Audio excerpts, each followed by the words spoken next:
turn to, but his therapist. I can't have a therapist. How would it look for the senior minister of the largest church in town having to rely on a woman? What are you worried about? Your wife's body is found badly beaten and strangled in her own home. Wouldn't you need to find a little support?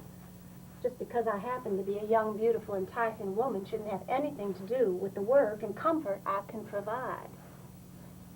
You can provide, of that I have no doubt.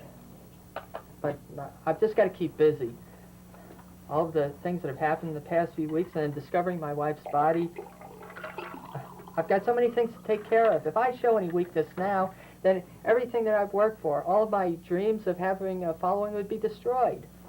Didn't you tell me you wanted to leave her?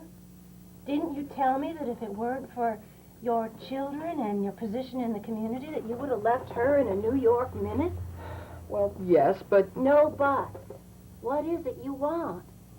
People have to make decisions, and I thought you said you wanted me. Or were you lying to me, too? I've never lied to you. Oh, come on. You wouldn't know the truth if it bit you on the rear. You lied to Helen all these years. You told her you loved her. You lie from the pulpit every Sunday morning. You're a man obsessed. I don't lie from the pulpit. Oh, so you admit you're lying to your wife. And are you lying to me? I just tell them what they want to hear, what they need to hear. Oh, so they're just your sheep waiting to be flocked, is that it? Ever since I was a young boy, I felt called. I mean, it was like I was chosen, anointed. And I knew that someday I'd have my own congregation that I would lead. But I never knew it would be like this.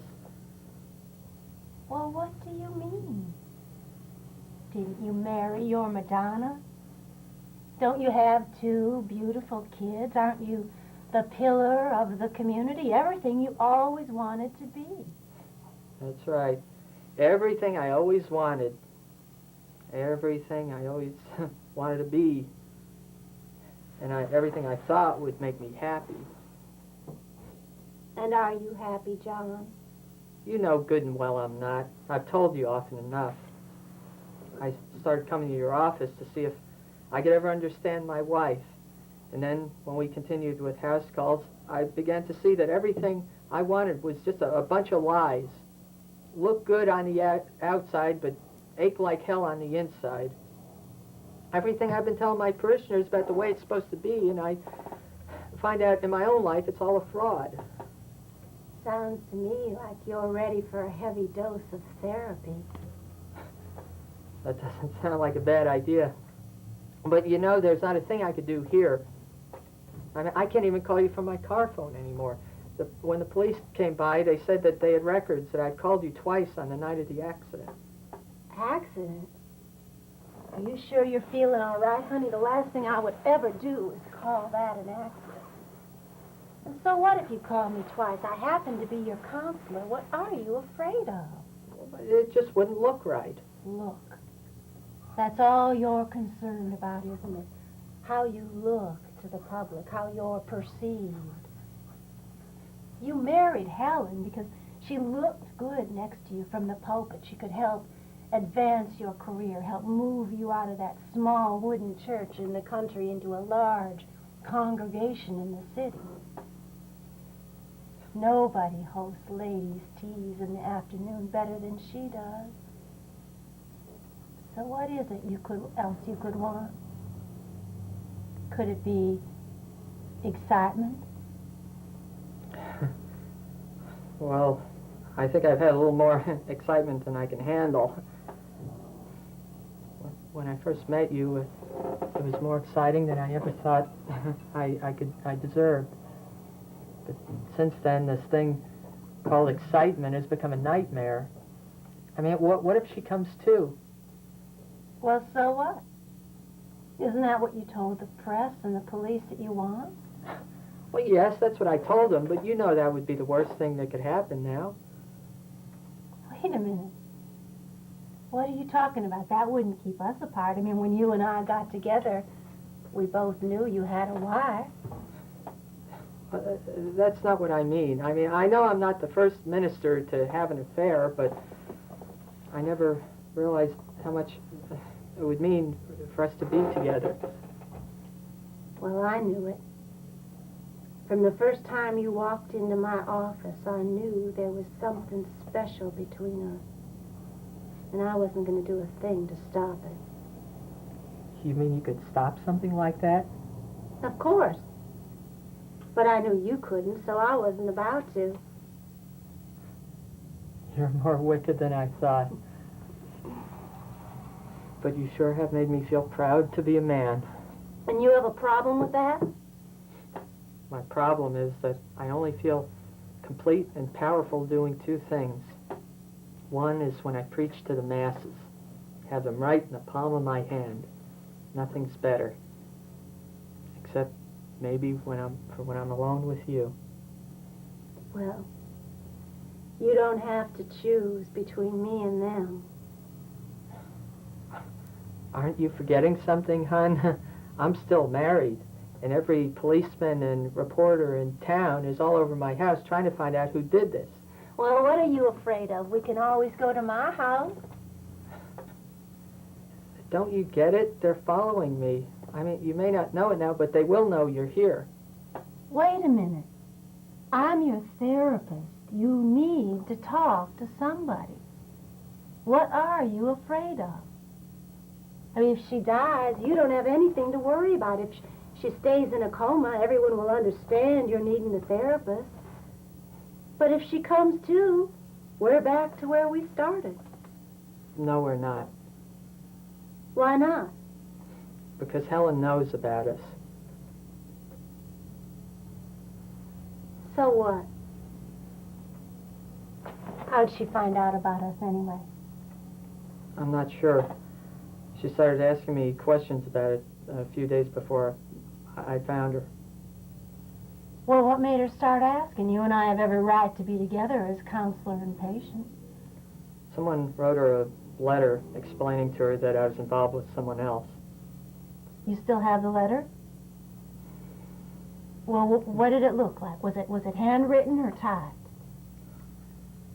It was typed on a thank you card. Whoever sent it really has a sick sense of humor. I think you're worrying too much. I think you're ready for a little therapy. I mean, I could just crawl right under this desk while you continue to write your sermon. That's the best offer I've had this week. And I know I need the therapy, but no, we can't do it here.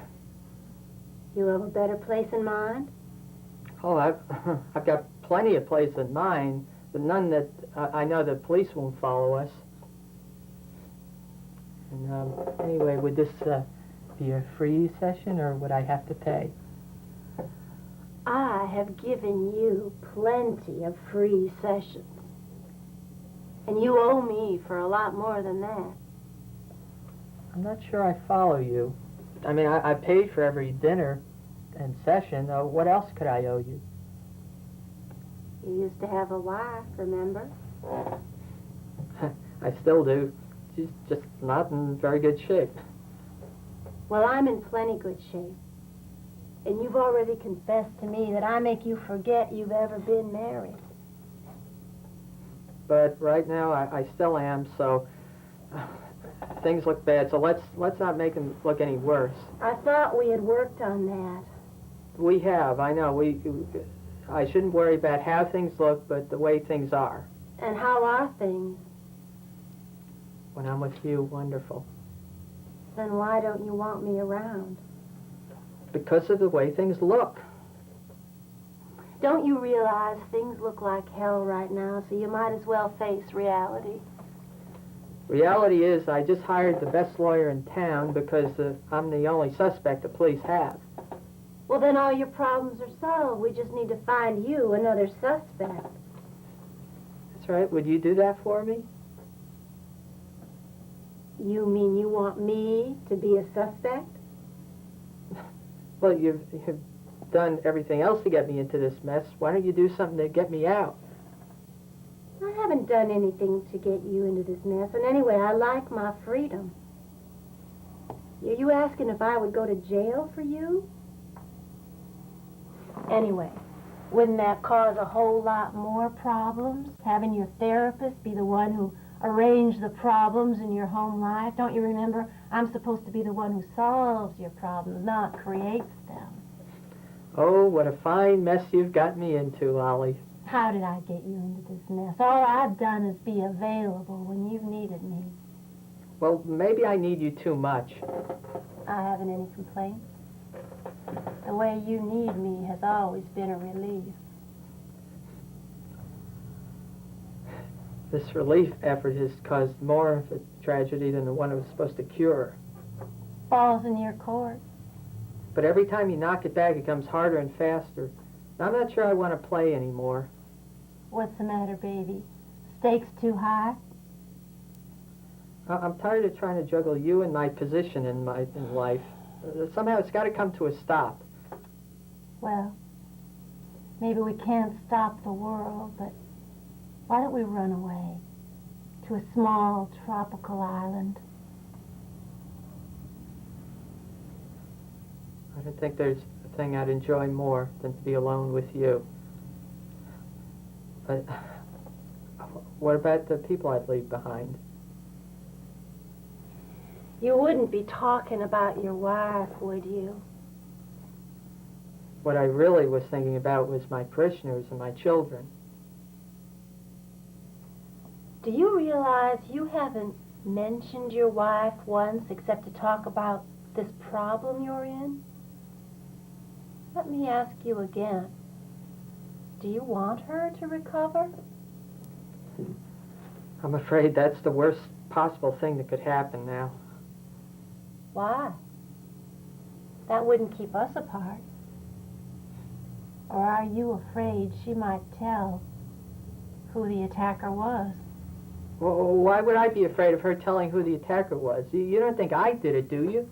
You dodged the question again. Is that attorney of yours teaching you how to tap dance? I'm not sure I know what you mean.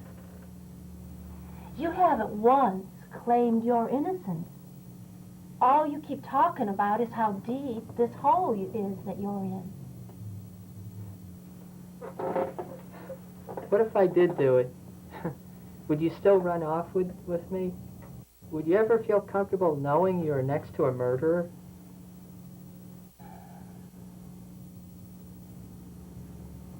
There's something very close between sex and death. As the poet says, we die a little each time. And you really slay me. I can't believe you. How could you be so matter-of-fact at a time like this? I mean, isn't there any right or wrong in your world? Yes, I know it's right when we're together, wrong when we're not. Have you got a problem with that? No, you've convinced me, but why don't you try convincing the police and the reporters and my in-laws? They don't quite see things from the same slant you do. There you go again. Letting other people's opinions color your vision. What if I told you I didn't do it? Would you believe me? Well, you know I'd believe you believe it. But what good does that do us? Well, I didn't do it. Then, how did those letters that were sent to your home get typed on your office typewriter? Have you got an answer for that one? My lawyer and I are working on that one. Anyway, how did you know about that? I read the papers just like everybody else. But that little fact wasn't in the papers. It wasn't? Well, I must have heard it somewhere. Wrong, sister, but that's all I needed to hear.